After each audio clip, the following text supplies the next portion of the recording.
it seems like sugar is like the worst thing in our society when it comes to food. Is that a it seems like it's the worst. Well, is it it's not? been weaponized as the high fructose corn syrup. Essentially, that's the fructose is the most common sugar in fruit as well. But when you take it and you weaponize it in the form of the high fructose corn syrup, it kind of becomes addictive. It's added to lots of foods just as a calorie content, also to sort of create the craving and the addiction piece of it. So, I mean, there's a lot of work done in the food industry to make you want to go back and buy something. Yeah. I mean, and then too, I think it's a dirty trick. I mean, all of these artificial sweeteners. So sucralose, aspartame, NutraSweet, which now they've renamed, and so all of those. Now stevia, pure stevia, that's a leaf. That's something different. Okay. Monk fruit is something different. So those artificial sweeteners, they still elicit that same insulin response from your pancreas, but you don't have any sugars. Plus, they're a neurotoxin. Neurotoxin, and they're devastating to your GI tract microbiome. All the good guys that live in your gut that you want in there, it kind of kills them off.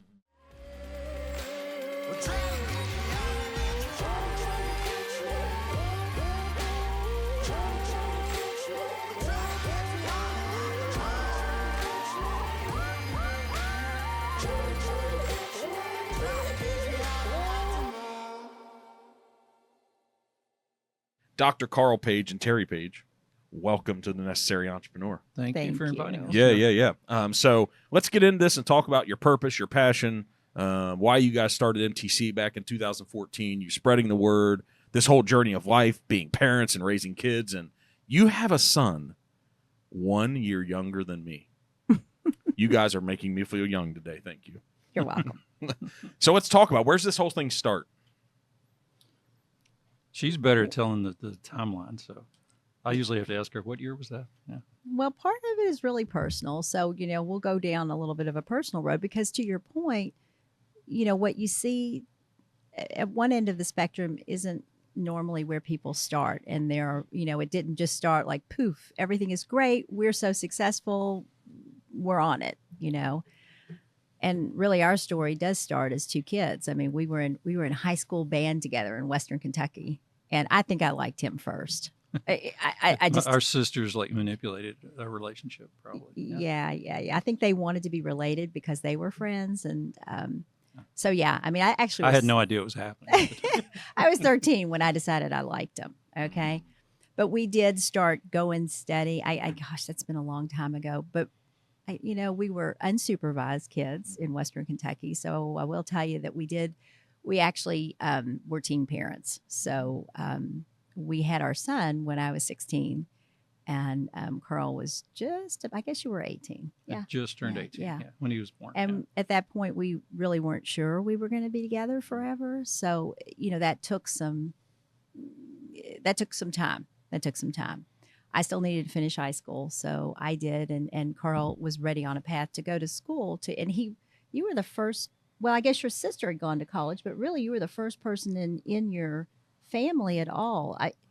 Probably what's relevant too is for you to just share a little bit about why you became a doctor, because you didn't come from those roots. Is she going to ask the question? Sure. No, I love it. It's like, I did not sign up for this. I did not sign up to be interrogated on mic from her. This has been happening for 46 years. I'm not. She asked it. Let's go. Why'd you become a doctor, Terri? Carl. Carl. Yeah. I just see. She's so strong. I even called you by her name. No. Yeah, that's okay. I've been called worse. Why'd you become a doctor? I really was good at fixing things. I remember even as a 4-year-old, I didn't have toys. I mean, we were not wealthy, people, a family, but toys to me were like things I could take apart and try to put back together. So I did a lot of that, whether it was a clock or a old radio, just disassemble it. Sometimes I could get it back together. Sometimes I couldn't, but I enjoyed that process of an analysis, disassembly, and trying to figure out how something ticked or how something worked. So that's probably the earliest parts of it. Then during my childhood years, my dad was a retired World War II and Korean War veteran. So he had a 100% disability rating during combat action in Korea, and later died of his combat injuries. So we spent a lot of times in VA hospitals as a kid, going back and forth. So I was exposed to healthcare industry in that setting, and was intrigued by it. And then it was just a lot of what we were doing, going back and forth because of some of the health issues he had related to his combat trauma. And then I just decided I said, what I want to do, what's the best thing I can do? I mean, this was the 70s, it was still cool to be a doctor back then. There was, what is it? Medical Center or something. I can't remember the name. Marcus Welby. No, Marcus Welby. I like Medical Center. I liked 70s television, with cars and girls, and it was cool.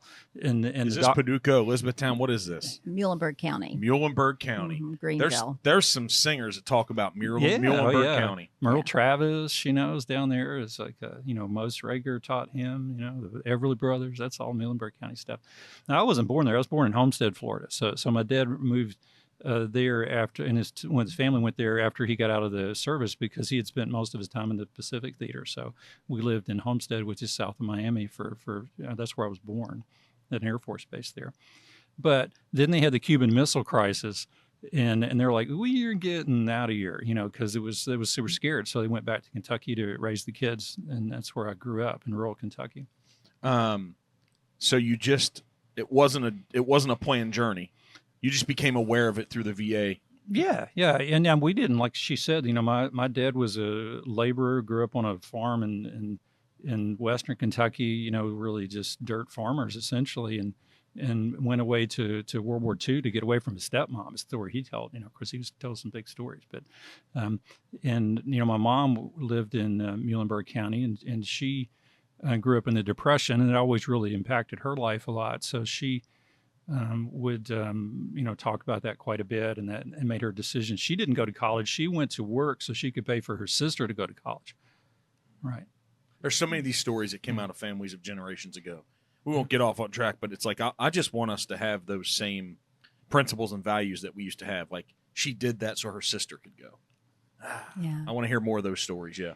Yeah, the thing that I really liked about Carl back in the day, what was so intriguing to me about him was when you were 13. Yeah, okay. was that he could fix things. Just Actually, it was that he could fix stuff. He was so different. Well, he was different from the guys in my family in terms of being handy and things like that. But I just thought that was the coolest thing. That he was geeky. He was geeky, and he could fix things, and he knew stuff about a lot of different things, which was different because I was a transplant to Western Kentucky too. I mean, my parents had moved from New York, and we had moved to Western Kentucky, so I was already kind of an outsider, and he wasn't an outsider, but he was unique, and that's what was interesting to me. How didn't you become an engineer? I had, when I went to college for my first year, I was very good at computer language. Back then you programmed. I mean, I was very analytical in that way, and at a time I thought I might do computers and medicine, which would have been a different path, but I really liked the science part of things. And engineering, I do like engineering, right? It's my favorite. It's one of my favorite television shows is like great engineering disasters, because you can see how people thought they knew what they were doing and they didn't quite get it right, and it messed stuff up. So, the Hindenburg and all these things. Yeah. So I like that, yeah. So when did you all decide that you were going to be together? Just last year. Well, we decided it a few times over and over again. Yeah. This is an evolving thing. I hear some people say that they do it 1 year at a time. I've heard people say that. That's a different approach. Well, our thing is like, I think I said it once. It was like that. People say, "Why? How are you still together?" And I was like, "Well, we never really gave up on the relationship both at the same time." That's really true. That is really true. But I guess it was, I had our son literally in between my junior and senior years in high school. And then I went back to school and to graduate. And I knew that I needed to go to college in order, no matter what happened, right? But actually, I guess it was after he was born, we started to, kind of reconvene and think, oh, well, maybe this is a good idea. And Carl was away at school. And then when he returned after his freshman year, I guess that was when we got engaged. I was a young high school graduate. I graduated when I was 17. So we both were at the University of Kentucky. And after I turned 18 in January, we got married 2 weeks later. Good for you. So that's 40. We didn't want to It's get a married long before she time. was 18. It was already bad enough. It was a little over 42 years ago. Talk about the judgment that you had to deal with back then. Oh. Well, that's a good question. You know, our Gosh. parents were very supportive, so I'll say that, you know, they I don't think they were like happy with it, but they, you know, they didn't abandon us or just say you're out on your own. So we had that piece.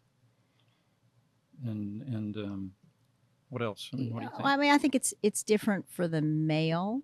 I knew she was going to have something different to say. I'm about this. listening Yeah. here. I'm thinking it's different for the male than it is for the female. I did what I could. The you know, I've always, and this is good, bad, or ugly. Sometimes this is a great trait, and sometimes it's not. But I the way that I grew up, you just keep moving and you carry on and you act as if. And sometimes that's great, but sometimes it's not. You know, in certain situations. But you know, I mean, so for me, yeah, there was shame, of course, involved in that. But also knowing, you know what? Yes, this is a blip. So, you know, I've got a person here that I'm going to be responsible for. And I'm going to take the situation and do the best I can and just move forward. And some people were very judgy. Of course they were. But other people, I mean, I was a good student. I'm a very good people pleaser. I have those tendencies. So, you know, I think, you know, people generally were kind. That's good. How many years do you think you jumped ahead on the level of maturity and responsibility? Like I really am, because, you know, you're 16 and 18, and without a baby, you travel this normal trajectory that we probably just elevate a little bit in maturity. But what do you think you jumped to? Did you jump 8 years ahead, 10 years ahead on where most people were? Because you're talking about ways that a 16-year-old girl, the way you were thinking, that's unique. I have this child. I have these responsibilities. That's not 16-year-old thinking. So are you already that person, or did you just become that? You know, I for me Yeah. personally, I think, you know, my dad was an immigrant, and there's a philosophy, right? You know, people talk about that, and there it is kind of like, you know what, we're going to make it. We're going to hunker down. We're going to make it. We're going to make it work. And so I was raised in that kind of entrepreneurial too, you know, setting of you figure it out. And so that's just kind of who I am. Not always perfect, and a lot of mistakes made along this way. I think that topic of mistakes along the way, I appreciate even when I try to provide context to that. But who hasn't? No one. Yeah. Right. Like no one. I think it goes through our mind when we start talking about, hey, we figured it out and we worked it out. We're like, hold on, wait a minute. Mhm. All these people know all these things about us, so we also have to say, we all have. We all could go back in time, and you don't want to change anything because you're here with it. But you can go back in time and be like, well, that could have been done better. Oh, for sure. Wow, I could have treated that person better. That business decision. That's called life. The thing you talked about, you keep moving forward. That's the secret sauce. Yeah. Like that really is the secret sauce. Yeah, bounce back up and keep rolling. Yeah, right? Yeah. Because you're going to figure it out. Yeah. And you're going to use the failure or whatever we should have, but we're going to use that and try not to do it again. You know, it was motivating to me because I knew that, you know, I really couldn't screw around. You know, I was in school on a what's called war orphan tuition waiver, which already made you have to, you know, you had to maintain grades, otherwise you know, I would have had to join the military or something to pay for college and medical school if I was going to do it without that. But it also kept me on track academically. So I was like, you know, I'm not going to screw around. You know, this is like I have a family at 18, so I've got to, you know, I got to be able to at some point pay for this. You know, yeah. You got lucky too. Yeah. I don't invoke luck too much. I don't, because I think almost everything in life, a factor of earning it, there's a factor there of earning it. And we're fortunate through some things, but without laying it down and giving effort and having the right perspective, it's not going to come your way. But to have an 18, 19-year-old guy, in spite of all the things, him wanting to be done, and to have someone sitting here speaking to that, you got lucky in that, and you got lucky that a 16-year-old new mom had the perspective she had. Man, something about your families, your upbringing, the core of who you were, Because at 16 and 18, let's be honest. Come on. Come on. Clearly, we weren't the epitome of responsibility. So I think I'm excited about the rest of this conversation because that's who you all were at 16 and 18, and then these next 46 years. But before we continue forward, these 8 children, her eyes just lit up. These 8 children, how have you passed on the integral parts of who you all were onto them? How do you make sure that you feed and breathe enough into them and not make their lives too good, not too easy, not too entitled, and they come out still being a resemblance somewhat of the character that you two had? I mean, we've gone from eating Spam to where they've, stayed at, 4 seasons, so it's like nice transition, but they've learned that along the way. It's not like we just handed them tons of money. I gave first one a nice car. I think he totaled 2 or 3 cars. So, I've made those mistakes with the kids and then made the decisions with the other ones. And now you're going to get an 82 Volvo this time, but what do you think about this? Well, again, I mean, at any given moment, people sometimes ask me, how are your kids or whatever? And I'll just say, well, at the moment, I think we're okay. But I mean, that's it. If anybody tells you that everything is great and they're, everything worked out well, they're lying. They're just lying. What we've tried to do is just at least show by the example, like what you were saying before earlier when we were just chatting. I know they're watching. And again, have they seen everything perfect? Absolutely not. But I would say that maybe the bulk of what we've tried to show them has just been that, put your head down, work hard, nobody owes you anything. You have to take responsibility because, ultimately we're all responsible, especially as adults, for things that happen. It could be an accident, it could be this, but there's some level of responsibility in whatever situation. Did I choose to be there? Did I choose to engage with this? Did I, all of that. And so I would just hope that has bled off on them. And, and again, depending on their age, maybe 44 looks different than 19. Oh, so much. Right? So much. Yeah. Yeah. So much. I mean, early on for me, I was gone a lot because between, medical school, residency, work, I mean, I was working, hundreds of hours a week, so there was a little bit of an absentee parent there from a work commitment standpoint. So Terri did a lot of the very early stuff with the kids, and we didn't have all the kids all at the same time. We had 2 of them, early on, and then we didn't have them for a little bit, and then we had 6 and 7 years, and that was a transition, I would say. You have to change how kids demand that you change what you do. There's no you don't get to do what you want to do, then you do what you've got to do. So, what was the reason for that laughter? Well, it's just hard. I mean, I think about these little kids. The first ones were easier, because we didn't know what the fuck we were doing. There you go. He invoked it. We're doing it. Just so you know, every time the guest starts that off, it gets unleashed. I'm going to try to contain myself. I'm going to try to be a responsible human. Oh, my. Just so you know, I love it. And she's like, no, you didn't. Yes, he did. He just did. So has life raising these kids and being parents, has it just been funny? Funny? Well, he laughed about it when he was thinking about the next generations. It's been a lot of fun, and it's certainly not been without stress. Still is to this day. My mom used to say, you never really stop being a parent. It's a lifelong commitment. So, yeah. I mean, we have 3 grandchildren, and, these 8 kids, our youngest just turned 18. So it's the good, the bad, and the ugly. There was a lot of joy. What was nice about those 6 that we had in 7 years, it was a different time of life. I mean, I had number 3 when I was 35. And then we had number 8 when I was 42. Okay, you're going to have to talk about this. We're going to get into business real quick, but what changed? What happened at 35? This was a decision. It was. You want the real story? Yeah, I want the real story. Okay. He wants the real story. Go ahead. All right. Yeah. All right. I'll tell you. I'll hit the red button here. It'll just stop yours. He'll be over here hitting my red button. It'll be the first fight we've had at the table. You know, I mean, as you can tell, our life started out really fast, you know, in a way that, you know, wasn't the normal trajectory. And, you know, and our two children that we have, our early children, they're wonderful, wonderful people. And we, you know, but we were in different stages of life when we had both of them. And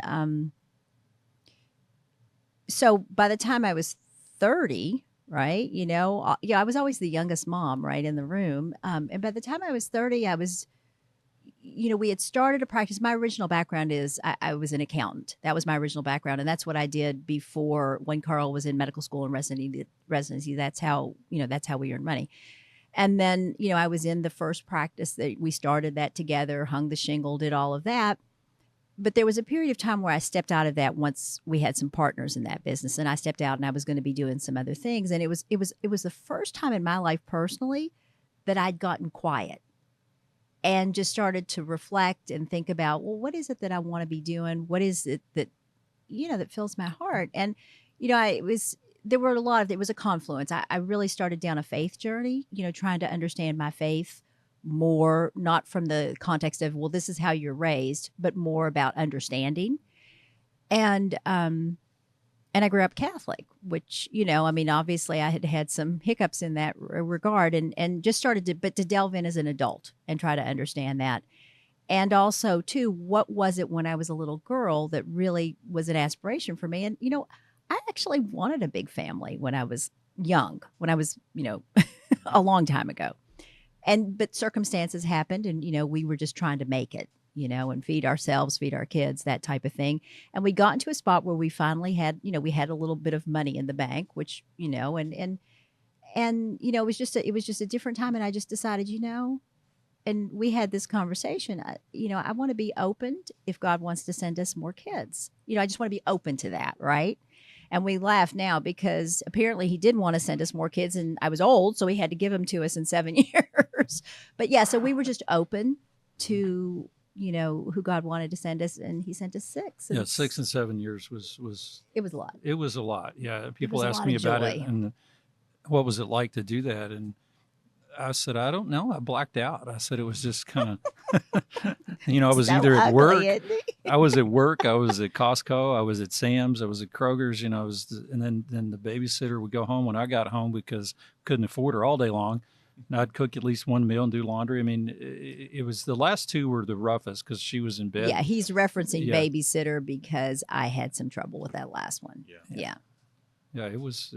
I literally say I blacked out and it was fun. I mean, I enjoyed it. I don't want to say that, but it was just a blur of motion. I mean, it was just something nonstop. It was nonstop. Yeah. It was nonstop. Yeah, and we homeschooled ultimately I homeschooled about 11 years, and there was just a lot of joy in that because we were in a spot. I mean, and primary care physician, which is what Carl was forever. I mean, those are not big money makers. So it wasn't like, oh, we're just rolling in this dough and we can do whatever. But again, back to your point, you're frugal, you make it work. And, you know, we say we invested in human capital as opposed to, you know, other assets. Yeah, you know, right. Still we're investing in human capital, which is a blessing to be able, you know, to do that. But there was a lot of joy. I don't want to say primary care doctor. You know, doctors make a lot of money. Primary care doctors make on the lowest end of the totem pole, right? And they probably work the hardest. Right. It's sort of an inverted system of reward versus effort. Well, but I mean, you make it work. Yeah. You know, did you ever did you get the grades in medical school to go into a specialty? Yeah, I was in the top 10 in my class. And I did, you know. So why did you choose internal medicine? I wanted to do what I thought was what I liked. You know, I didn't want to do. I wasn't looking. There was people in my class that they just what I can make the most money at, right? Yeah. And that's why what they chose their career path on. You know, that's not the way I processed that type of data. You know? So the last 2 were tough, right? From a health standpoint, and that's what started this next journey, right? That we're on here of the evolution of business and what you guys are going to build. So not Jeff, but what do you want to share about that? It was just kind of a culmination. I had already started. I was kind of set up from actually being a little girl, was just some underlying predispositions. And by the time I got to, 42 years old, dietary choices, genetics, all of the different things, I was a mess. Just my GI tract was a mess. My immune system was kind of shot. I was getting, just weird stuff popping up about every other month. I was about 60 pounds overweight. I would tell you I don't eat that much. Fatigue, fibromyalgia, all of those things, chronic fatigue, fibromyalgia, autoimmune Inflammations issues, all over the all place. of the things. And, it kind of came to a head. I would get, it kind of came to a head at one point. Carl came home and I had I would get kind of like this shingly type outbreak every other month. And he came home one afternoon and from his office and it was there again. And I was kind of like, here it is. I'm like, I forget how old I was, maybe 44. Here it is again. What are we going to do? And he, started down that path of, well, did you take your pills? Basically, did you take your medicine to treat what had just occurred? And that was that point where I kind of went across the aisle. And I don't know if you remember this, but I came across the aisle and grabbed him by the scruff of the neck and told him I didn't work. So you could go to medical school. So you could tell me to take a pill. Yep. Yeah. And, figure it out. Yep. You like to understand why. Yep. So just do that now for me instead of just telling me to take medicine because I'm too young for this. I got treat things me to like do. one of your patients. Yeah. I'm just, but Yeah. it's like, hey, and back then, that was more, that was the paradigm, right? Yep. Here's a symptom, here's a diagnosis, here's a med. And so it started him doing what I knew he could do, which was like to go backwards and start to study. And so about 3-4 weeks later, he comes back to me and he says, I don't think I can help you unless you change your diet. And I think you have something called, I think you're overgrown with candida and I think you've got leaky gut. And that's probably a big reason of what's wrong with you. So read this book and do what it says and let's see what happens. And I was desperate. So of course I did it. And it was, it was at that point, it was an old school yeast elimination diet, which was torture, but actually it worked. And I'm like, finally. Yep. Was that, and also you're talking about a touchy subject, a spouse talking to the other one about weight.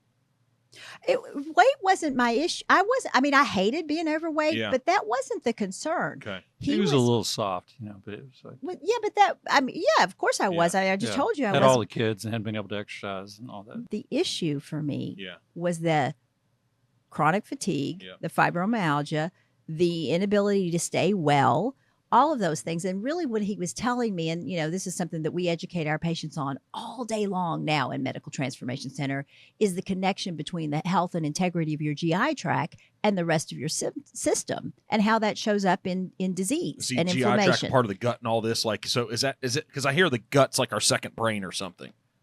Is that connected to the? Oh yeah, where your neurotransmitters. Yeah, I are was made struggling with anxiety and depression, all Yeah. kinds of things, right? Yeah. There was a lot going on there, Okay. and that was, so much of the root of it is that I needed to get that back in integrity, and then lo and behold, as I started to get healthier in that way, actually weight started to come off, and so again, that was wonderful secondary gain on that, but my biggest problem, sore spot, was that I felt like crap. Well, for me, that really drove, in primary care, the good thing about it was, I enjoyed it for a long time and still have a lot of respect for those people doing that. But it made me an encyclopedia of traditional allopathic Western medicine sick care. I saw everything for everybody from newborn to 99-year-old dead and deliveries and babies. So you really had, I think I counted it up, it was hundreds of thousands of direct patient interactions with people and living their experience in that space. So it really made me just to be an encyclopedic exposure of knowledge to that. So, but after a while that things weren't connecting, this linear model of you have a problem, therefore you get a particular large industry pill for it, didn't intellectually make sense to me. So I was already kind of in that space as trying to put some of this together. And what's missing? What did they not teach me in medical school? There's things that. So what did they not teach you? Without spending 8 hours, because I'd love to hear it all, but what did they not teach you? They didn't. Western allopathic medicine looks at it starts with the problem, and then you have a solution for the problem, which in today's 21st century comes directly from large pharma industry. It's like that's the only solution. You need a massive intervention with a device or an implant, or you need a bucket full of pills, and that intellectually did not make sense to me. We're not fixing people. My line was, we're managing your demise, slowing it down. That's really where it comes. And if you understand the statistics of how they bring a product to market to get this relative improvement versus absolute improvement, if you look at statistics, it's frustrating when you look back at it to realize how the wool's pulled over your eyes on a lot of things in that space. And you get I would say in a traditional healthcare training, a little bit of a propaganda feed, essentially. And that's the way we learned. And you're in the system, it's probably to see outside the bubble. You cannot see outside of the box, but I had the ability to see outside of the box. And that's really, and Terri, says you have to see outside the box. So this helped you. This was the when the path. squeaky wheels in your impetus. house, it's a little louder. Right. So, and I'd already had some of these ideas in my head. I just didn't have a impetus to move forward in that direction. So that really allowed me to take some of that thought that was in my head, and really, I knew that it wasn't right. A lot of the things we were doing in traditional healthcare weren't fixing anything. It's just keeping us alive, just and keeping us you upright alive and longer. moving. Yeah. So keep going here. Well, so as I started to improve, it was great. I started to come back alive. Let the collars go and stop you. Yeah, and but then I started to make those changes, and I started to see improvement. We started to make some different changes in our family, just in the way that we looked at nutrition, all of those different pieces, and I started to come back alive, which was wonderful. And this was at the same time. So this was like 2008. Okay. 2008, 2009, the whole world of healthcare was changing too, right? Then not only did we have the recession, right, which changed kind of the complex health, just it changed the people's economics situations, of everything, the economics. But it also, that was healthcare reform, right? 2008. And so we were kind of watching things shift and change in the business. At the time, I hadn't been in the business in several years, probably about, I guess, maybe 10 years. I hadn't been in the business for 10 years. But as we were seeing things change, as we got closer to 2010, what we decided in 2010 was that I would go back into the office for a year. That was 2010. A year. And we would create change. We would start to build a model that was based more on wellness. And we were still a traditional insurance-based primary care. We were kind of small at that point. We'd had some changes in our business model, and we had, we were small then. And it was just going to be a year. We were going to put in more focus on wellness, prevention. Carl had, as we got older with our patient base, because we grew up that practice out in Oldham County, from 1992 until at this point, 2010, we were getting older. Our patients were getting older. People were asking us about like hormones and what should I do about that? So Carl was curious about responsible use of hormones and how to do that. And he'd gone to some classes, and we were trying to find our spot. And we went to a seminar in 2011, and that was actually the spot where we found the organization that ultimately Carl ended up doing his advanced fellowship and board certification. I did certified lifestyle coaching, and we did a lot of education through that group to make that transition. It was the American Academy of Anti-Aging, Regenerative, and Functional Medicine. And so we really thought that we would just kind of deliver this type of care in our insurance-based primary care center. We grew it. We expanded the facility. We added more physicians. I mean, at the end, we were like a 10,000 patient practice. Wow. It was huge. And we were one of the last ones standing, because so many folks, especially this was 2012, 13, 14, 15, so many folks had already been, assimilated into the large systems. After about into 2013, we just decided, this is a square peg in a round hole. We need to separate it. There was. We're talking hormone replacement. Like, is this that's what my brain That was hears. probably That our was initial Go ahead. foray into that space. Okay. So we learned, because many of the patients, the OBs in 2000 sort of said, we're no longer giving anybody hormones because of some mistakes they made. And they stopped. and then there was a lot of patients who were like, wait a minute, I don't like this. What are we going to do? So I went and learned about that the best I could, and we're able to offer some of that to those patients that had sort of been left in the cold by the traditional OB model. But when we tried to introduce that way of practicing into the traditional practice, there was no valuation of it at all. In fact, it was devalued by the insurance companies. They didn't care less. The hospitals didn't care about it. The insurance didn't care about it. They spoke a lot to it and always had health initiatives for their insurance, but they were just pick a monitor, measure it, say it got better. There was just playing with numbers, but they weren't really making people healthy, even though they said they were trying. So for me, it was like I would present this to all of the patients. About 10% of them were interested. So 90% of people didn't really. It was just like, give me my pills. I'll be back in 6 months. They weren't interested, or they weren't engaged in that space. 10% of people or so were, and they liked it. But, we were sort of fighting a losing battle. I was working really hard, but it literally didn't pay for itself. Well, I think you got to back up a little bit, because to your point, we're not just talking about hormone replacement therapy. No, we were doing full lifestyle modification, exercise, use things that maybe you can introduce before you need a medicine.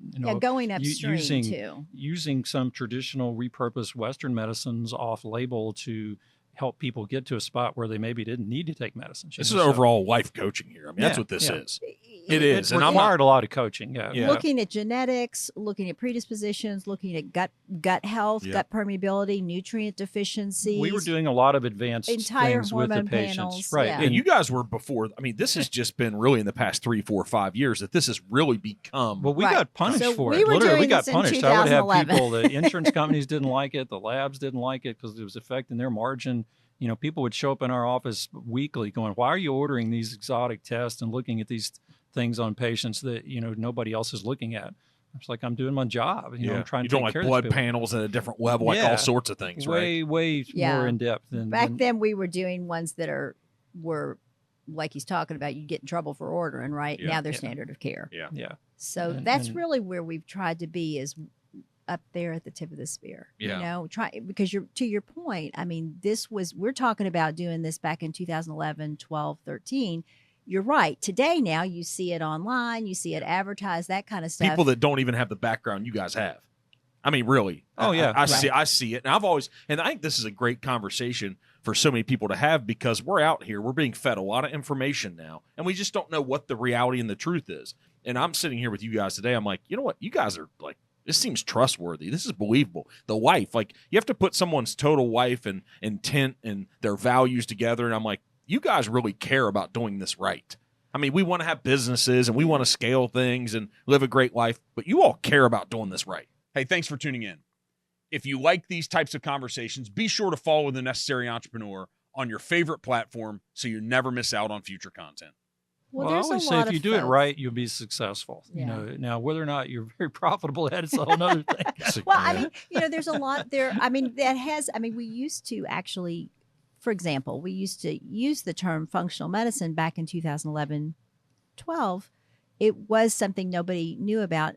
Unfortunately today we actually try not to use that term, because you could do a weekend seminar and become a functional medicine expert now. What's functional medicine mean? Even though you're not trying to, what's it mean? Well, the concepts are really from the roots up, as opposed to the traditional allopathic model. As you look at the leaves, and that's blood pressure or diabetes, whereas in a functional concept, you would look at the roots, what lifestyle, genetic, nutritional, environmental things led to that problem. That makes sense to me. Yeah. It just makes sense. Yeah. So we're 2014. I'm interested too in the entrepreneurial part of like the moments of like, are we stupid? Are we really going to do this? We're going broke all the time. I mean, God, yeah. I was selling my guitars gosh. and stuff just to pay for stuff. It's like, we had to struggle for a bit. I knew there was some musician stuff in here. I knew it. When I said we're raising a bunch of hippies, I knew there was something here. He's a guitar player, hon. It just now came out. He has been playing musical instruments. When did you start? Like when you were 5? I don't know. A long time ago. Yeah. Just normal guitar playing some folk songs or what?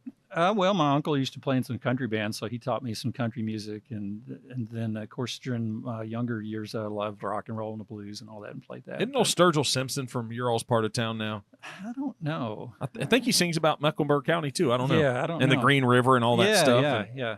That was John Prine, right? Yeah, but Prine's, John yeah. Prine, John Prine, yeah. But multiple guys now, they're coming along Oh singing yeah, about it. yeah. Well, there's not much else to do down there. So how many instruments does this guy play? You know. Primarily guitar. I mostly play stringed instruments stringed now. instruments, and, yeah. You know, I was last night.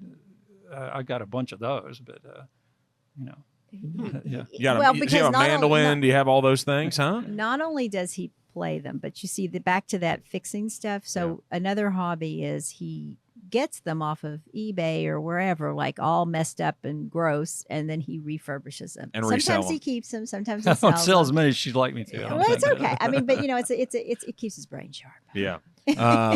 So if we walked into the Paiges home and there was an old vinyl player sitting there, I'm not supposed to call them vinyls. I'm probably supposed to call them something. What am I supposed to call him, Dave? Just call it a record player. A record player. He's a musician too back here. Yeah. What would be playing? Jazz. Yeah, most of my stuff is 50s, 60s jazz. I'm kind of in that space now, and occasionally they can sing if they want to. But you're not a brass guy. You're a string guy. Well, I played brass when I was in high school. That's how I liked him. There you go. He was a trumpet player. Trumpet player I played and the clarinet. drums. No. I played the drums. Huh? I was percussion. I can count really well. You're all the ones that keep everybody on. I can count really Yeah, well, but yeah. I have a little trouble making that transition from what note is that to where am I supposed to? Do you guys read music or no? I read music. Yeah. I read the counts. Okay. Yeah. So all the entrepreneurial moments of like, we're going broke, we have no money, we have all these kids. Should we just have I Cash? messed What's up here? that? Should I go back to the old way just to get paid? Oh, we went through that. Oh, Yeah. that story. Oh, we Yeah. were talking about that on the way up here. Well, we, to get to that spot where we had to leap off, we had made that, we started the practice and sort of did a hybrid model where we did the traditional primary care and then half day a week, 1.5 days a week. We did the new practice, the MTC practice, where it's more the, cellular regenerative medicine space. And after we had done that for a bit, we realized that at some point I'm going to have to be over here all the time. It was really of a dichotomy in my brain that I couldn't go into the room with one patient and say, here's your 6 pills for diabetes, blood pressure, heart disease, and then go in the other room and then say, look, you don't need all of these if you just eat right and you get your gut healthy and you maybe lose 30 pounds. You could not have to take these pills but that, like you said, was a coaching process. It required a lot of, interaction with that patient to keep them on task and hold them accountable and make sure they were able to execute. So we at some point had to move into that space. So we had to sell the primary care practice, which was, again, it was very, and this was the thing that probably tipped it over the edge was the introduction of computer records because that was that financially tipped it over because the accountant doesn't want to talk about the responsibility. No. Well, we had to do that. Actually, there was no choice. Yeah. In 2012, that era, you had to go on electronic health records or else you were penalized. So we didn't have a choice to do that. But no, what I mean is that was already happening. We already wanted to be in a different space, but wanting it and getting there is a path. I'm the one that goes, yeah. Like I'm the push off the edge person, right? Could you tell that already? Yeah, well, I can now. Yeah, In the last 5 minutes, I was like, okay, I'm getting this more. I'm the push off the edge. Yeah. Let's not talk about it. He's the engineer. He's the reasonable person. Here's the steps in the process. Now, hold on. Let's make sure the plan's in place. Now, this doesn't feel, and you're like, come on, let's go. Yeah. Let's go. We'll course correct as we need to. It's okay. Yeah. We'll course correct. And it's, but that works out okay. Yeah, but I was going to together. say that probably actually has been a really good balance in life, even though it felt uneasy at times. Mm-hmm. If both of you were all one way or the other, it might have been disaster. Sure, exactly. sure. And that's really, I think, why, thankfully, we've been able to do this because literally we've been in business 32 years together. I mean, so to be able to do that for this long, I think it's because we have so complementary many skill sets. complementary That's the way I would skills. say. When you said that, he smiled. That we've been in business for 30-something years, he smiled. Did you smile? That is so sweet. Yeah. He's still my boyfriend. Well, I can tell you She guys gets have to sleep with the boss. Hey, you know what? This is big time stuff here. Where's HR? Where's HR around Hey, here? and wait a minute, who's the boss? Hold on. No, listen, we are not. You absolutely are. we're not getting off of this thing. You 100% are the boss, right? He has the title, but you're the boss. Oh, your kids, what you've just done to them. The 2 older are fine with this. The other 6 are are like, oh, that is so gross. That is so gross. Okay, never mind. Stop. all right, Just so stop. Okay, so let's go back to the jump off the yeah, edge. here we are. You asked a question. I'm trying to keep you on task and answer it. Well, I'm trying to take us in a nice timeline. You guys are so damn fun. I'll jump all over the place. All right, So, let's get yes. off. Okay, Yeah. so I'm going to answer your question. Thank How you. about that? Thank you. You're welcome. Mom just told me I better back off here, right? She has a son 1 year younger than me. I'm about to get talked to here. You're gonna get the Smack smackdown. down. Yeah, it's the unhappy eye. I think that's what he calls The mad it. eye, happy the mad eye. eye. Oh, Yeah, the mad man. eye. Anyway, okay. So the jump off. So 2014, Yep. that was really an inflection point for us. I mean, we were trying to make them both work. But it was just so hard, like he said, to be able to say one thing one day and another thing the next. And we were really, quite frankly, getting beaten down with the whole environment of. It was a hostile environment towards private practice back then, because literally, I mean, that time frame, that was when, there are no private practices left now unless they're large multi-specialty groups or direct primary care. Makes me things like sad that. because at my heart, that's the doctor I want. It was That's the doctor I want. there was some engineering been to that. intentionally Yeah, there was some destroyed. engineering Yes. to that, but we don't have to go down that path just Yeah. right now. That's another day. Okay. See, she told me. No, I just It isn't. It's a whole nother. it really is it's a large hours. it's a large conversation. So what we did was we shopped the practice out to the institutions that were there in our market at the time, and only one of them would let us keep Medical Transformation Center. The other 2 wanted us to shut it down. That's ridiculous. So That's and- why and should they even they had care? no basically- vision. Well, right. they wanted me to be a widget in their game. Yeah, That's they what it wanted was, Carl just to bring the 10,000 patients and And be the carry doctor the party still. line. Yeah, be the indentured servant. Yeah. So we did sell to the one that allowed us to keep it. It was a lovely setup. I mean, it was supposed to go for 4 years. So this was 2015. We closed that deal. We were super excited.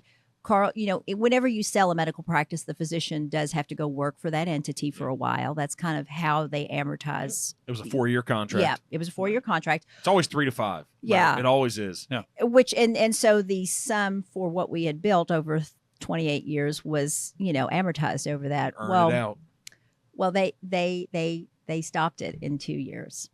The fine print. No, Yeah, they went out of business. they had essentially. financial difficulties, that particular hospital system there in Louisville, which was really scary. But it was one of those moments, right? So it's 2017. We were not ready. I mean, he was seeing patients in Medical Transformation Center a day a week. And so we had, we were in timeshare, no overhead, we hadn't built out a full scale, we weren't ready to go because we were thinking it was 2 more years down the road.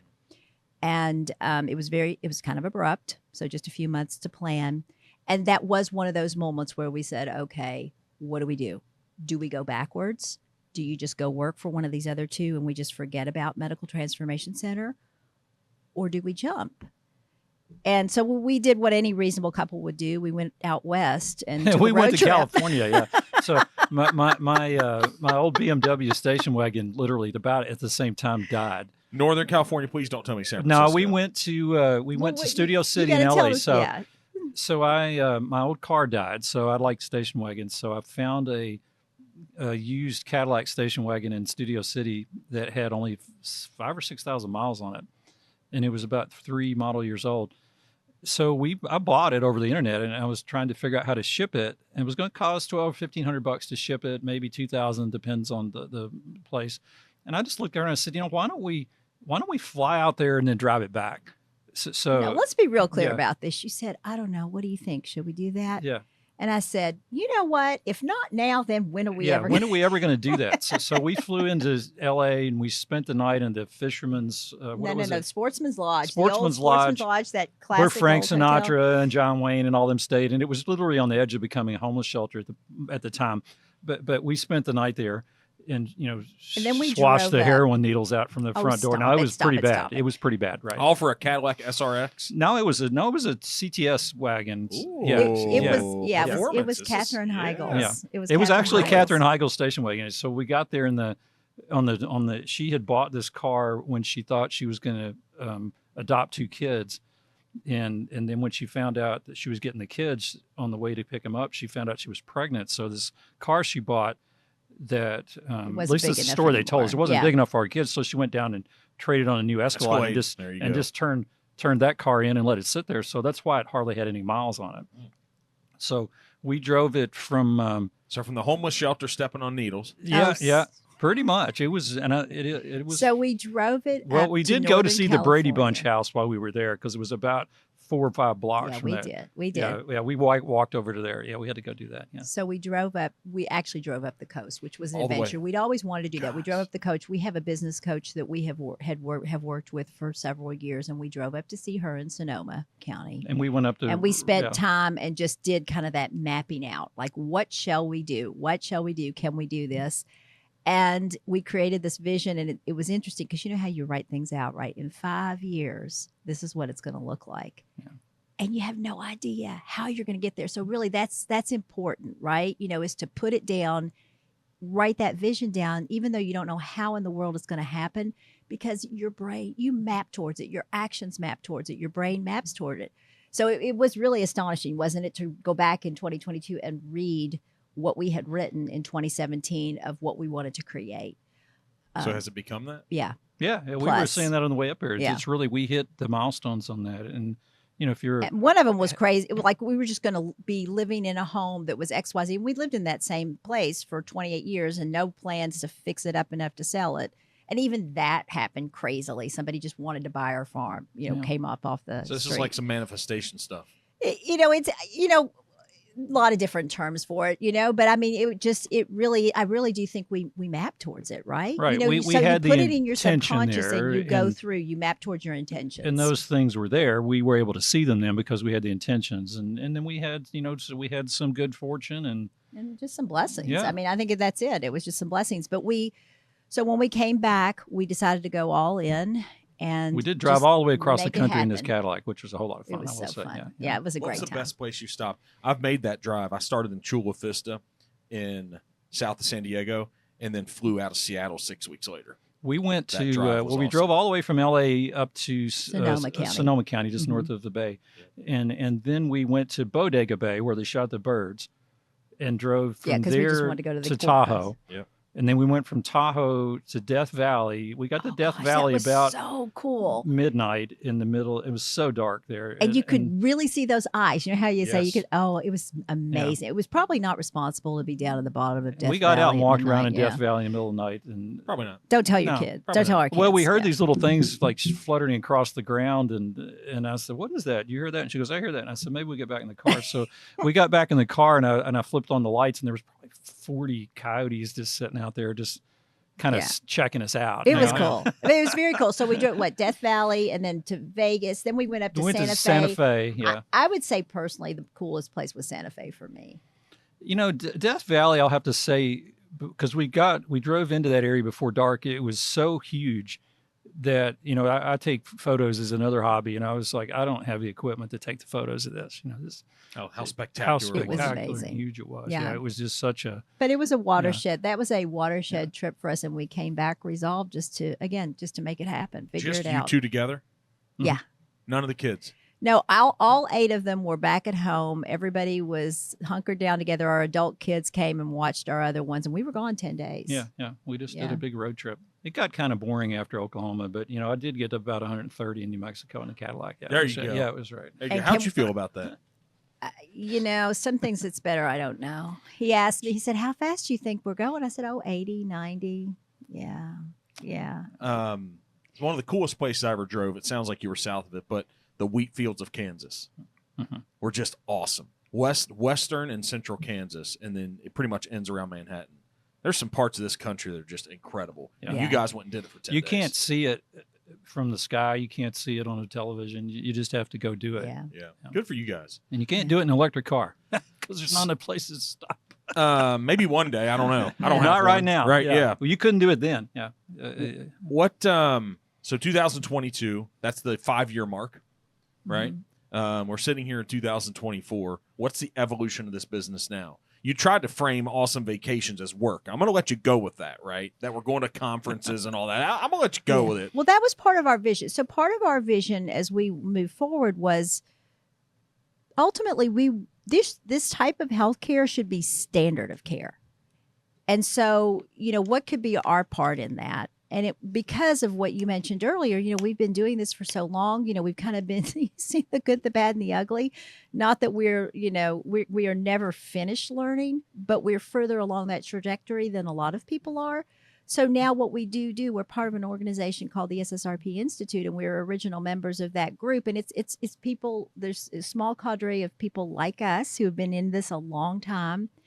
And so we learn together as a mastermind group, and then we also do outward facing education. So actually it is true that is primarily most of our travel. So we do work now fortunately we get to go to great places, and people come and they, want to learn. But then, just that one vacation down in St. Armands, that was actually vacation. The other is work. We'll be in Austin this coming weekend doing the same thing, like sitting around a table like this with about 10 other folks, brainstorming, talking about how to think through patients on a cellular level and how you manage those cases and about how to transition and create the practice that you're looking for. So how do we, a lot of people have enough money to live this way and take this approach. How do we give the folks the way I grew up and the way you guys grew up? What's the best, just basic approach to start living a better, more healthy life through the paths you guys are talking about? It's going to be the basics. I mean, you got to sleep when it's dark, get up when the sun comes up, really touch the earth. You have to be connected from a circadian rhythm standpoint to the ground. We live in a box and artificial lights all day long, and it's not good for your body's rhythm, really, from a hormone production standpoint. The food supply we have in this country is awful. It's very contaminated. It's very corporate. It's full of a bunch of unhealthy industrial seed oils, and it's all high sugar, high carb. The animals don't get fed well, and the product they produce is not high quality. There are ways to access that here, but it's not the most common way that people would try to get healthy food. They have to go and seek it out. I mean, they're a little ahead of us here. I'm not a huge think Europe has everything done right, but they do have food done better than we do here. When I went to Europe a year and a half ago, I ate the same. My brain said I was eating the same way. Pastas and all these things, I felt different. Yeah, it's cleaner source food. I felt different, and I didn't even have any thought that was going to happen. I was still more full. I ate these big dinners I shouldn't be eating, but it felt different. Yeah. You're absolutely right. One of our daughters actually lives in Europe, and it's funny. She's visiting right now for a couple of weeks. But, she'll feel the difference here, even though we eat clean, right? We try our best. We, whole foods, organic, non-GMO, all of those things.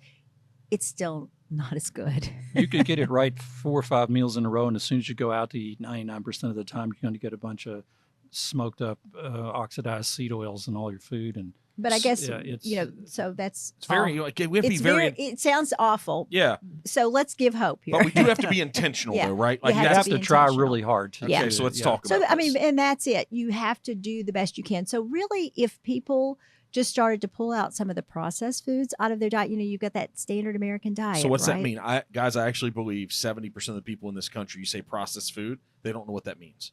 So simple way would be just in the grocery store, you shop, on the perimeter where all the least vegetables and the freshly processed things are. Some of those things are not still clean, but you're going to get more of them there than you will in the middle where you've got everything in a box and a bag and a can and with a lot of preservatives. With a lot of preservatives in it. And, when you go down a bread aisle and talk about a bread aisle in a grocery store. Well, we're mostly paleo. I'm just going to tell you, so we don't eat a lot of that stuff anyway. Okay. So grains for a lot of people are inflammatory and the trigger that primary insult to the GI tract, which is the leaky gut or intestinal permeability that drives autoimmunity and inflammatory process in the body. So we don't spend a lot of time in the bread aisle. Now, I'm not going to say I never eat bread, but it's rare. Well, we Paleo Mediterranean would say no gluten, no cow dairy, very little grain, good quality, less starchy vegetables, clean meats, so antibiotic, steroid, hormone-free, grass-fed, low glycemic index fruits, so lower sugar fruits like berries, lemons, limes, green apples, as opposed to always, because a lot of times, and I do a lot of the nutrition classes, I do cooking classes at our center and so forth, and it's just starting to make some changes. Turn the ship. Don't think it's got to be perfect, because it's actually never going to be perfect, especially here in the U.S., unfortunately. So if you just can start to eat more around the perimeter of the grocery, so fresh fruits and vegetables, and this, you hear it all the time, but it really is so impactful. That is the story that I told you originally. I didn't think we ate bad back in 2008 when I had that watershed moment with Carl at the island, but, because I was cooking lots of things, but it was, I was using processed foods as the base. I was making a lot of pastas and breads, homemade breads, but still a lot of gluten. I was already a mess, and I was making it worse in my GI tract. It seems like sugar is like the worst thing in our society when it comes to food. Is that a it seems like it's the worst. Well, it's been weaponized as the high fructose corn syrup, essentially. That's the fructose is the most common sugar in fruit as well. So but when you take it and you weaponize it in the form of the high fructose corn syrup, it kind of becomes addictive. It's added to lots of foods just as a calorie content, also to sort of create the craving and the addiction piece of it. So, there's a lot of work done in the food industry to make you want to go back and buy something. Yeah. And then too, I think it's a dirty trick. All of these artificial sweeteners. So sucralose, aspartame, NutraSweet, which now they've renamed. And so all of those. Now stevia, pure stevia, that's a leaf. That's something different. Okay. Monk fruit is something different. Maple syrup. But we won't talk about the brand, but this thing I put in my water today is not good. You're going to tell me it's just not. I don't. It does have artificial sweeteners in it. Yeah, it does have artificial sweeteners in it. So that's something you would want to be mindful of, and here's why. So those artificial sweeteners, they still elicit that same insulin response from your pancreas, but you don't have any sugars. Plus, they're a neurotoxin. And they're devastating to your GI tract microbiome. All the good guys that live in your gut that you want in there, it kind of kills them off. You guys are making me travel a path here. And you're just going to go eat something else, even though that had no calories in it. Because it'll make you want to go eat a bunch of other stuff. And hold on to fat. Yeah, I'm going to go eat something terrible for lunch. Insulin does make you hungry. It makes you want to digest. Insulin's a storage hormone. You store fat, protein, carbs with insulin. It makes you want to store things. I'm going to go eat something terrible for lunch. I don't know what I'm going to have, but it's going to be something terrible. So Mark needs to be more healthy. I come to you guys. Where do you start? Because I really am. I'm a guy, I don't take any medicine, right? I probably I get it. I don't. I'm like, there's something inside of me that's anti. It probably hurts me a time or two. I bet it probably does, but I'm just anti. Because I'll share some stuff off of here, some inflammation stuff and all that. But if I acted and ate right, my body, I'm just fortunate. It could be a strong body. It looks good. I could be that guy with the 6-packs and ripped and strong. I just don't, right? So where does a guy like me, 45 years old, probably 30 to 40 pounds overweight, really, and works 18-hour days? I've done it for 15 or 16 years. That's not healthy. You're like, you got to go to bed when I don't live a healthy life. Now, I don't drink. I don't do drugs. I don't do all those things, but I actually know how to live my life. Probably is almost as bad in some ways. So what's a guy like me do? Where do I start?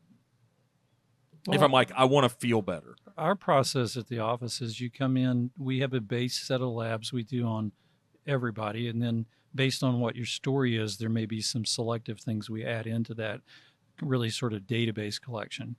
That takes about 2 to 3 weeks to get all of that back in. Then you'll come back in and sit down with me, and we literally have not as big as I would like it, but I got a big television on the wall. I'm going to put a bigger one there. But we put everything up there and look at it together. So the patients need to see the data. Most people can process this and see good, bad, high, low. And there's nothing that we keep from them. We show it to them. Try to use the internet as a tool to show them pictures and visuals to really grasp some of these reasons why we're making changes or suggesting changes. and then we'll develop a plan for lifestyle modification, for dietary modification. I'm not opposed to traditional medicines if you've got to that point. Some people come in and they're in an absolute disaster situation. We've got to sort of stop the leaking before we try to fix the boat. That's so sometimes you have to use traditional medicines, but our goals are to get it to where maybe you don't need those things. But sometimes if you've done enough damage, you just got to do what you got to do. And then we go into optimization. I mean, looking at, maybe just some genetic predispositions, or here's where, this isn't a foregone conclusion, but you do have this genetic makeup. So you might want to make these choices. You and I might, live in the same, I don't know. I always like to use the one I'll use house. commonly is like if I get a full on ginger, freckly, really light skinned person, and they came to me and said, I've decided that I'm moving to Hawaii to be a lifeguard. And I would go, that's fine. You can do that, but you better buy some stock in the sunscreen company or something to wear some clothes to cover you up, because it's probably not going to be good for your genetic potential to be exposed to the sun continuously when you're really not physiologically designed for that. Yeah, I'm sitting here thinking we read a book with a bunch of people in my company. It was a lady named Marie Forleo, Everything's Figure Outable. I love that book. Yeah, it's awesome, I right? love And that so book. I'm just sitting here. I could sit in front. You could pull all my tests. I could sit down in front of the screen, and like everything's probably figure outable. Like 90-something% of it's figure outable. Yeah, it's all about the epigenetics. What do you have genetic potentials, but what do you do with your lifestyle and your nutrition to modify those in a positive way or in a negative way? So we try to help patients identify those choices that they may be making, but they're unaware of. Yeah. And then we pull in the fun stuff. I think the regenerative medicine side is we do a lot of peptides, small molecules, things like that. Oh, and regulators. those are really fun, because then those, kind of prompt your body, remind it what it can do, maybe what it forgot to do, what it's a little sluggish on. And it's just, it's that amplitude. It's the that story that you went through. optimization. It's the story of you, right? It is. And then, but too, just in terms of optimally aging too, which I'm working on that. I'm pretty sure that your wife is optimally aging. We sat down and I went, what are you doing different? And this guy's got some wrinkles and stuff over here. Well, he's wonderful. He's a lot of it. He's right. I mean, Filipino and Italian, there is a different skin quality, more olive skin. But I will just tell you that, from his standpoint, what his genetics say should have happened to his health and so forth. Amazing what we've been able to head off at the pass. Yeah. Real blessing. So these long hours that you worked, you said you worked hundreds of, what people don't know is you can actually work 100 to 120 hour week. I'm not saying, but you're sitting here, you went through it to build this entrepreneurial life. You did. And then now, can you reverse that? Like, do you think what you're going through now, you're fixing the damage that you did? I'm fixing a lot of damage I did, whether it was not sleeping or not eating right. That's what I need to hear. Yeah. I need to hear, because this thing I'm going through, whether people know, it's necessary if you want to build something significant. Yeah. You can't do it 8 hours a day. I've never seen how to do it. You've got to have hard work, commitment, dedication. And there's a period of your life, a season of your life, you have to do that. But it does have consequences, whether it's on your physical health, on your family. If you're not there, there's going to be, if you're not there, there's garbage that comes along with that. So, but can you fix it all later on after the fact is probably not ideal. But I do think if you're going to commit those hours, you want to do it when you're younger, because your recuperative capacity or your ability to regenerate is much higher in your teens, 20s, and 30s than it's going to be 50s and on out. But that's the neat thing with some of the regenerative things in the peptide space we have. They can help you get back some of that regenerative capacity that you might have had in your 20s and 30s, and it's been quite good for me. I'll take it. I'm going to keep taking it. Yeah. We have pictures. Like, I just sent him a picture yesterday of him 10 years ago, and he looks older 10 years ago than he does today. Yeah, we need to do the same thing for me. Yeah, so I feel better than I did a decade ago. I easily feel better. But it's lifestyle modification, and it's eating the other right regenerative, the different things that we, the tools that we have. So yeah. Is there passion within this? It seems like it's just an assumed given, but is there?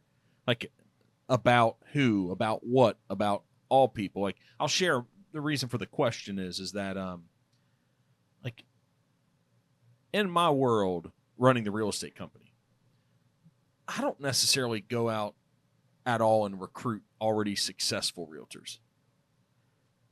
If they're already making hundreds of thousands of dollars a year, they just want to come do it with me. Like, why? Like, what am I going to do for them? How am I going to really move anything forward? I want to take people that were like Mark, that didn't really necessarily have the path or anybody that could show them the way. Like, I want to help them like change their life. And so if it's just about money, you go recruit the person who's already done it because they can just come make you some money. But there's something special about helping the folks that maybe without you, if they didn't meet you, just maybe you change their life. That's the thing. I mean, because, you know, I used to do all of the intake phone calls in the beginning, and, you know, and people would call and they would say, you know, honestly, we are, for so many folks, even now, and we have like forms that come in off our website where people, you know, put in their request of, hey, I want to talk to you, whatever. So many people, so many of the folks that we work with. Now, we do have the people that are just, hey, I just want to come and optimize. I want to age the best, you know, I want to, or I'm going through menopause or whatever. But even now, we still have so many folks that come to us because they've been everywhere and they've not gotten any answers, or nobody's heard them, or they've been told, oh, there's nothing wrong. You just have a Prozac deficiency or something like that, right? You know, and so first of all, that they feel heard when they come to see us. And that's, you know, that's the feedback, thankfully, that we still get to this day, which is, you know, we always, if we don't get that feedback, we're doing something wrong, you know, that somebody said doesn't feel like we heard them. But then that thankfully, you know, and it's a blessing to have these tools and to have availed, you know, have been exposed to this knowledge and been able to work through it. But things that seem so, and I don't want to say run of the mill, but common for us now, that we're able to help people with that have not ever had help before, and it's changed their lives. That's the thing. That's the thing. I mean, you know, you just feel that right here because, you know, you made a difference for a person in his or her energy level, or their ability to have kids or play with their kids, or to, you know, just be able to function, to be able to get up out of bed. I mean, you know, and you can continue on that path because, you know, I mean, and that's huge. Yeah. You know, What's this look like from a financial standpoint? I mean, I'm sitting here like, insurance companies aren't embracing this at the level they should. So what's that journey and the expense look like for an average person to really participate in this? You probably know that. Yeah. Well, so what we tell folks when they call us is we're a bit of a hybrid. So in that, we don't bill, code, or collect insurance for any of the things that we do, that Medical Transformation Center, those services performed. But we can take a flex spending or a health savings account, and that's really helpful for folks to be able to use that. Any of the diagnostics, I mean, by and large, the majority of any of the diagnostics we do, there are a few like different labs, maybe that if we need to peel down to that, they may just be a cash pay lab, but you always know what that is and you can say yay or nay. But the diagnostics that we'll send you for, or that you do in our office, we have Quest in our office, you know, they'll bill your insurance. So that part you can utilize your insurance benefits for. You know, people ask us, well, you know, sometimes, why don't you take insurance? Because if we did, then we'd be working for your insurance company. Yeah, I work for the patients and I work for Feed My Family. I don't work for the hospital or the insurance company.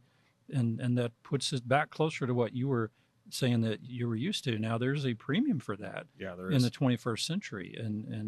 But it does untether me from a diagnostic standpoint, from a what do I want to order on you or test on you, or, you know, I don't care if your insurance doesn't like this medicine. Here's another way to get it, that we can get it for you that's practical. So we don't play that game, and I never will play it again. Yeah. I mean, we work to find things that, you know, we're always looking, you know, with that eye, because nobody has unlimited resources, right? So we're looking at that. A few do, like named Bezos and yeah, Musk. Yeah. That is true. That is true. Well, a lot of it is prioritization. Yeah, but it's prioritization. And so we try to find, you know, that balance. But again, I mean, we spend a lot of time and, you know, expense, right? Yeah. Training, learning, keeping ahead of that curve. So that's, you know, that's not. You guys are free. like, you know, if you have one of those old German cars or an old Italian car, you want to go find like your mechanic who specializes in it. That's what you guys are. That's what you are for our bodies and for our life. right? You want to, because It's a well, a lot of the stuff at the SSRP Institute where we do our cellular medicine training now and where we teach, it comes from human performance optimization. So it's really those tools that you use to optimize an athlete in performance space or in recovery space work quite well if you're just looking for the average Joe that wants to feel better, look better, function at a higher level, improve extend cognition. life in a healthy way, Yeah, all this stuff. And really, it's more about life quality. So health span, or is As really what we opposed to look for. just Just like I'm going to live to be longevity, 100. yeah. Who wants to live to be 180 if you're sitting in a nursing home? I mean, it's not. Yeah, nobody wants to. Right. Do you think that we will? Do you think we'll figure out how to live 200 or 300 years? Does the physician, and you've thought about these things? Right now, I think we're probably shooting for 140, 150. Really, I believe that's going to happen. Yeah. I think that's Right? certainly could happen.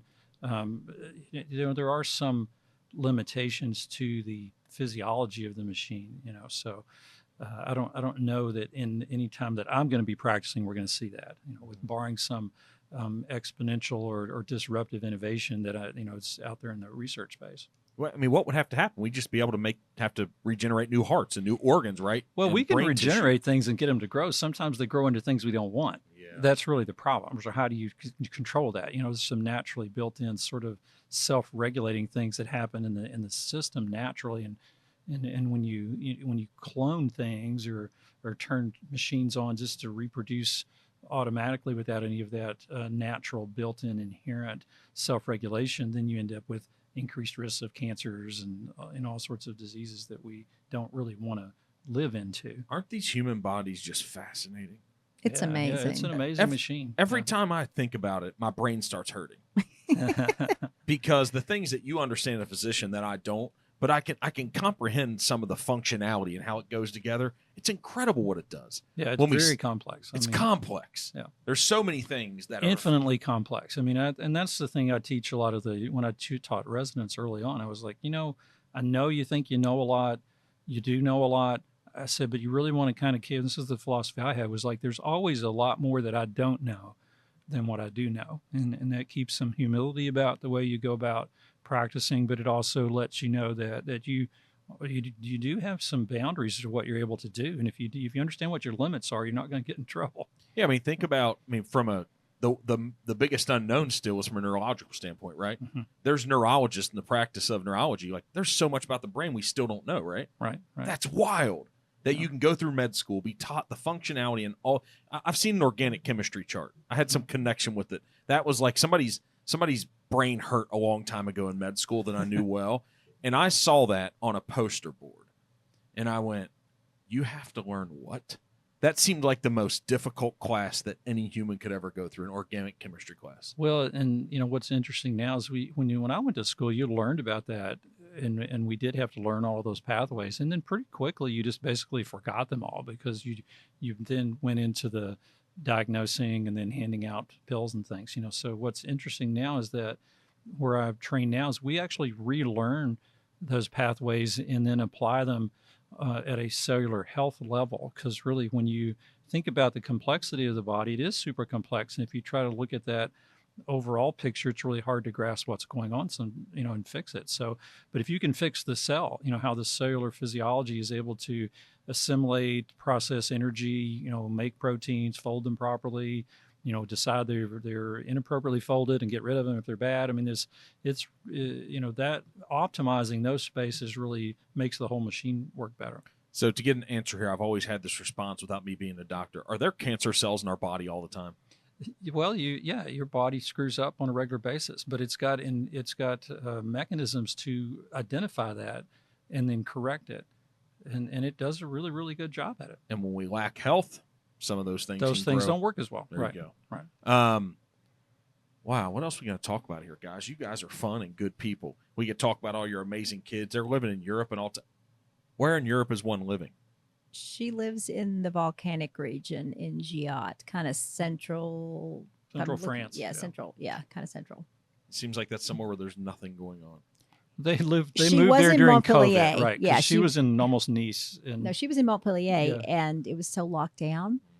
that Yeah, after the French that lock. You talk about COVID. experience- French lockdown and COVID. It was like you had little cell phones that said you're going too far outside your perimeter. Tracking you. Yeah, you were they tracked. were tracking people Yeah. in France. So Wow. they decided to move to the country.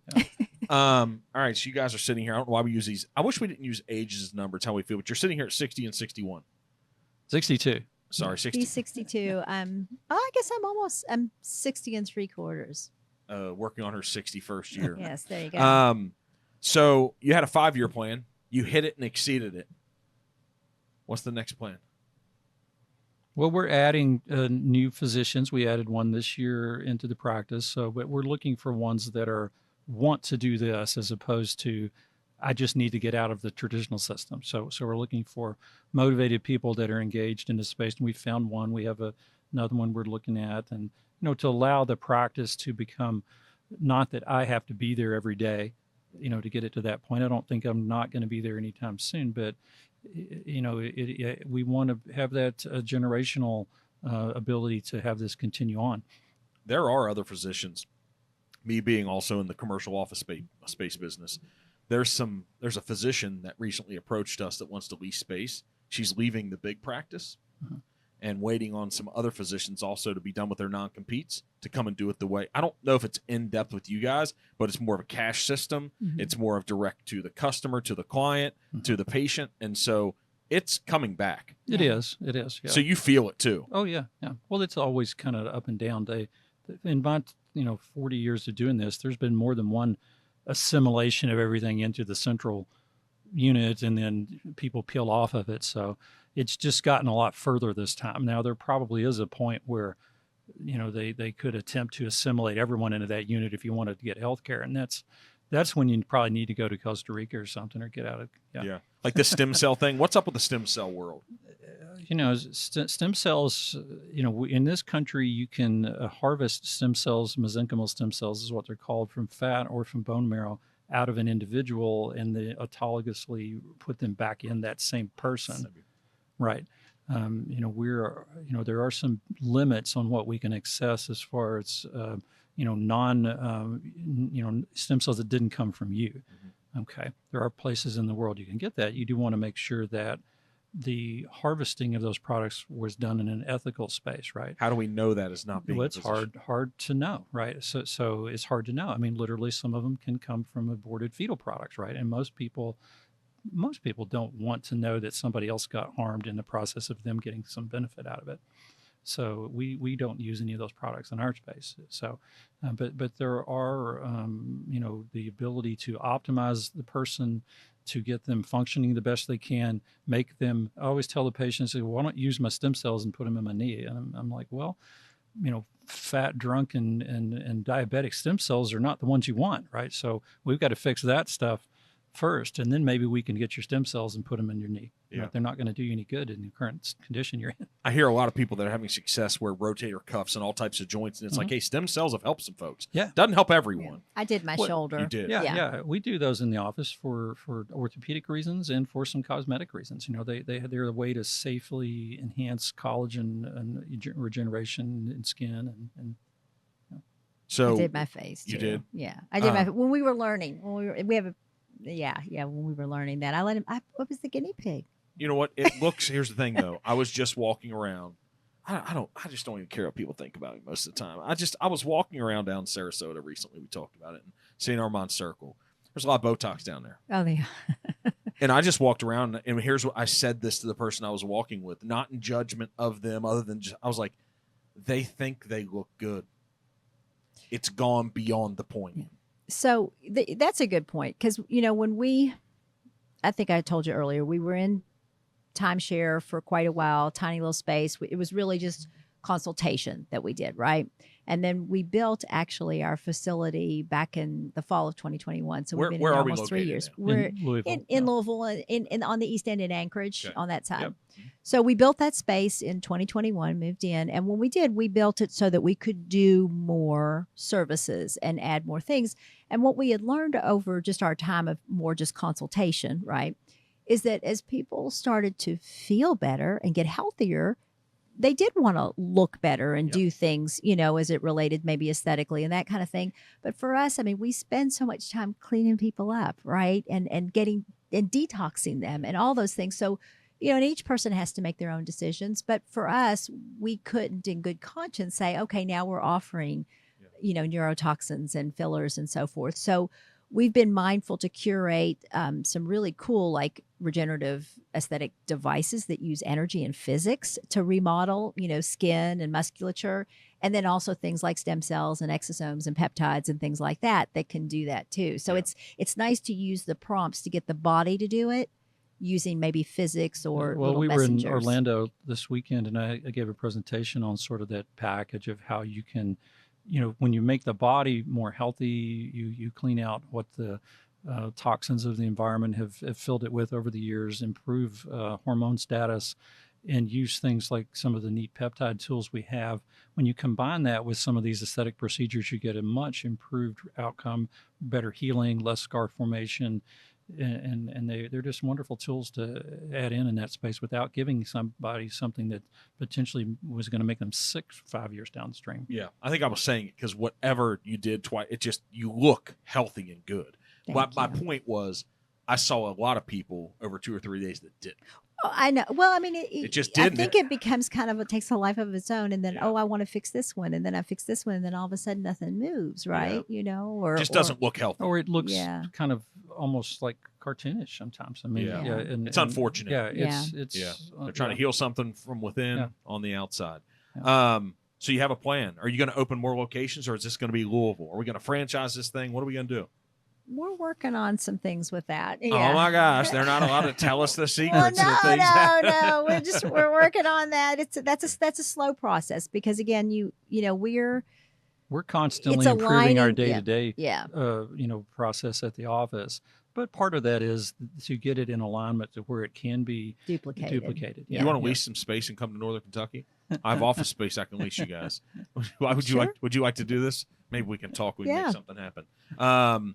So what do you think if life goes as planned? What conversation are we sitting here having in a decade, in 10 more years? Well, the first thing we want to do, our first thing was we wanted to, by the spring of next year, spend at least 3 weeks in Hawaii doing remote healthcare, because I've got to that point where I have a large remote population. So I've got pretty good internet down there. So if I could spend, 3 weeks on the north shore of Oahu at the pipeline, just like watching the surf for a while, I would do that. So that's my short-term goal. Yeah, It sounds like that's going to happen. It's probably already pretty much booked. Yeah. Well, like we said earlier, I mean, in 10 years, this is standard of care. And knowing that we were able to contribute to that, that's exciting. That piece is exciting. And that we have created systems and processes that, again, are part of that proliferation. So then that's a different model. And then we are still at that point. I don't even know. Are we out teaching and training in 10 years, or are we doing something completely different? Well, I did not go into this thinking I'm going to be an early adopter and out in front. It's just the way it happened, so, and I feel fortunate that we got through that space and have had reasonable amount of success in this space, because a lot of early adopters get pilloried at the post. Yeah, they just get ruined. Yeah. So we made it through that little window to have some success in this space. To be fair, I'll say this because I know you won't ever say it.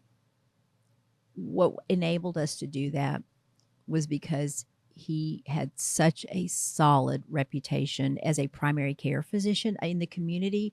People knew, because people would send us their hard cases, right? And so they knew that, if Carl Paige is doing this, I've never heard of it. Maybe he's crazy, but honestly, if he's doing it, I might want to take a look at it. So we've been fortunate to where the other physicians in the community don't, by and large, the most of them, right, don't look at him as like a weirdo or a competition, because we don't some woo-woo shit or something. Yeah, exactly. And because we have blended, and I always tell people, we have not thrown away our traditional tools.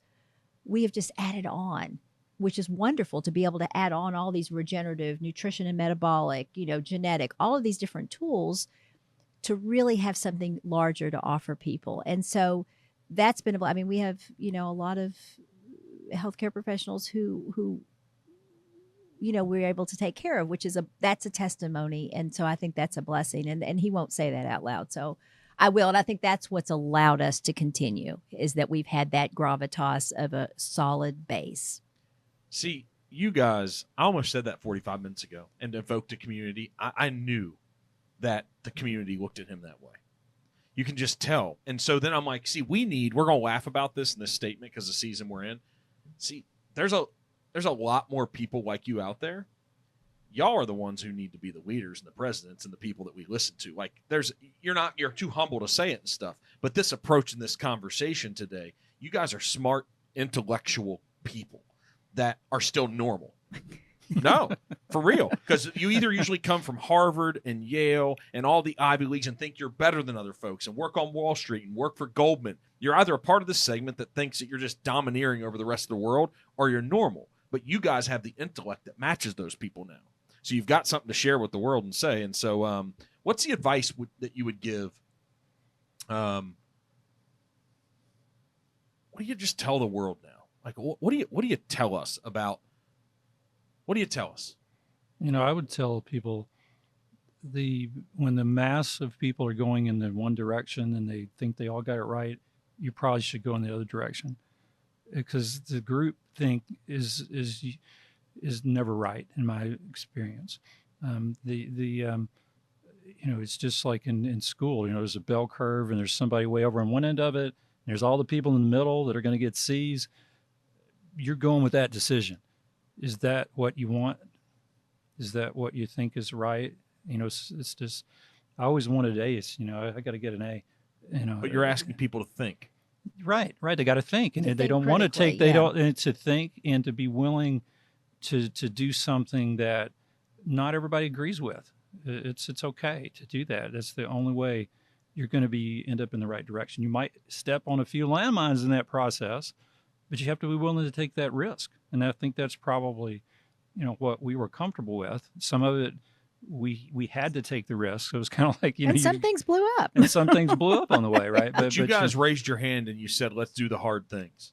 Yeah, we stepped out there and took some bullets in this space. Yeah. And I actually think that all of this probably arose in your lives earlier because you were young parents, because you started dealing with the hard things and the things society was laying down, and you choose to go all in and make that. That's it. I found out in the toughest moments of my life, you look back and they've been the best. They've just been the best. They've been the moments that I've learned the greatest amount. They've moved me forward on a trajectory of learning and knowledge and understanding better. In the moment when you're right in the pit of it, it sucks. Yeah. Right. It's like day to day and hour to hour. Yeah. But once you get through it, because we all have gotten through it, we're sitting here. You look back, and then now you have more tools in the tool belt to approach the other harder things in life. Right. And I just know daily, what's the best thing to do, the hard thing. Yeah. Eat that frog, right? Eat the hard thing. So what do you tell people?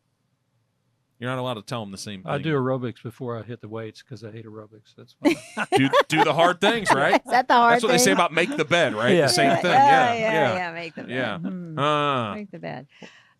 It doesn't have to be some crazy, amazing, but the core of who you are. What do you tell the world? Probably the things you've told your kids forever. What do you tell the world?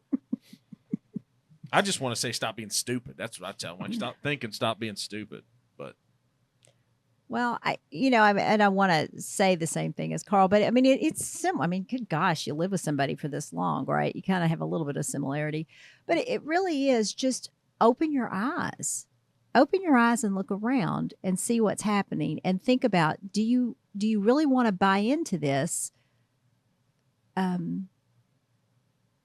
agenda? Do you really want to buy into that? Or, what do you see for your life? What do you really want for your life? And is it just this numb, go with the flow, easy?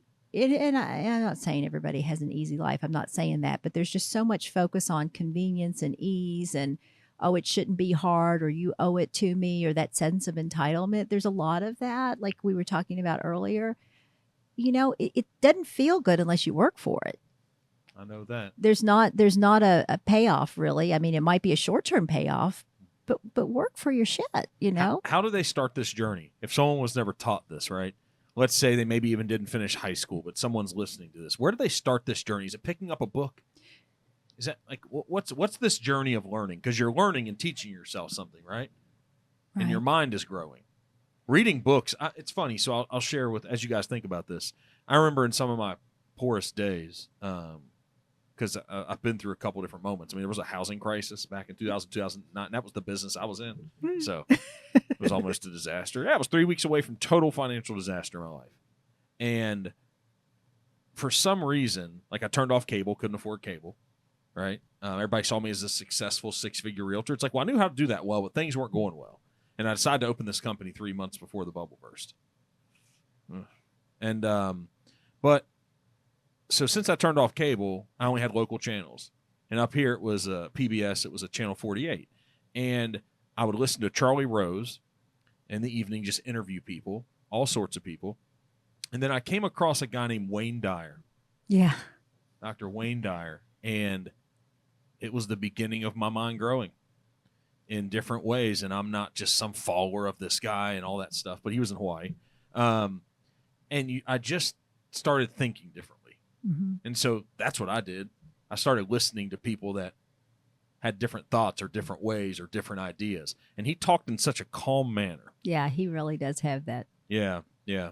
And so that was it for me. But is it meditation? I'm not a meditation guy, but it helps so many people. Yeah. Is it some of the Eastern medicines and philosophies? Is it like Confucius? Is it picking up meditations by Marcus Aurelius? Like what do you think? Where can people start the journey? Well, I think part of it is being open to other possibilities, being willing to look at your worldview and understand that it's yours. That's your worldview, and think about expanding that. You know, being willing to go, okay, what do I not see? I always, personally, I'm doing that a lot lately regarding some things, but I'm always trying to find out, okay, where's my blind spot? Because we have one, right?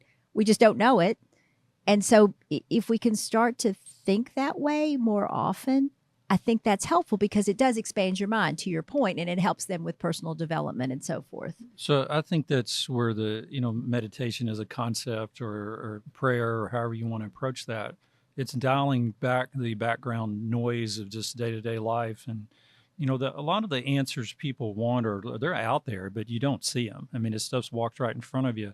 I mean, I've missed who knows how many opportunities because it just went right by me and I wasn't able to see it, So to be able to relax, dial down that background noise of life and just try to process what's out there. And you'll see things that are there for you. But if you're, stuck in the moment and of the day-to-day rut of things, it's going to walk right past you and you're going to miss it. My best moments now in conversations are listening to someone that has an opposing view of mine and just listening and saying, what if? Doesn't mean I have to end up agreeing to them, but just process it. Right. Yeah. Process it and say, well, what if they're right? Yeah. Yeah. What if that's more of a truth? That's evolved my brain, my emotional intelligence, being able to calm down, realizing I'm not the starring show in everybody else's world. There's a different point of view. Yeah. And I think that's threatening to so many people. It can be because it's like, wait a minute, what? And it kind of dovetails into self-esteem, right? Yep. Yeah. You guys are awesome. Where do we find? Is there like one website to find you? medicaltransformationcenter.com. Look at you guys.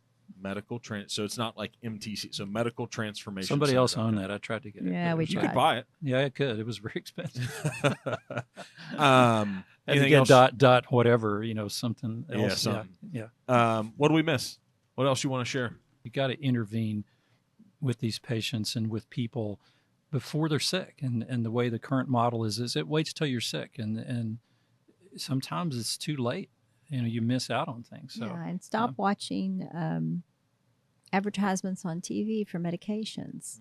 Oh God, it's awful. It's terrible. It's awful. It's terrible. Yeah. But what I want to tell people is that, hey, like you're responsible. Like this is on you. Mm-hmm. It's in your doctor's fault. Right. Like we know they can do better. You learn to do better, right? Right. But it's like, hey, this is your responsibility. Yeah, people need to own their own health, right? Right. Is the thing. And when they do, it's remarkable. They see they're able to set goals and then achieve goals when they just are dependent on the healthcare system to make them healthy, it doesn't work. It's a broken Right. paradigm. Yeah. And we, interestingly, we did actually, like when we were talking, I think before we started recording, we too shut down, in 2020 in March, right? March 18th, I think we shut down thinking it was just going to be for a few weeks. We stayed home a year. We had our team all remote. We had a whole system. And what was interesting is that we grew. We grew during that year. And then we actually started that building the following year and moved into it larger than what we had been pre-COVID. And what was, I think the reason is because a lot of folks did realize, hey, I need to take responsibility because the party line isn't necessarily going to take care of me. Yeah. I think that's a great place to end it. Thank you, guys. So medicaltransformationcenter.com. You are awesome. The content team will give you all sorts of love. And if you're in Louisville, and I'm sure people are starting to come to you from other places and stuff too. We have people from all over. That's awesome. Yeah. And being able to do it remotely now is incredible. Mm-hmm. Right? That's really good. Thank you all for coming in. Spread the love, spread the story. I think personally, it feels right. What you're doing to me, it feels right. So thank you for doing the things that are right. Thanks. And raising 8 kids for me not having any. All right, You're guys. welcome. Yep. All right.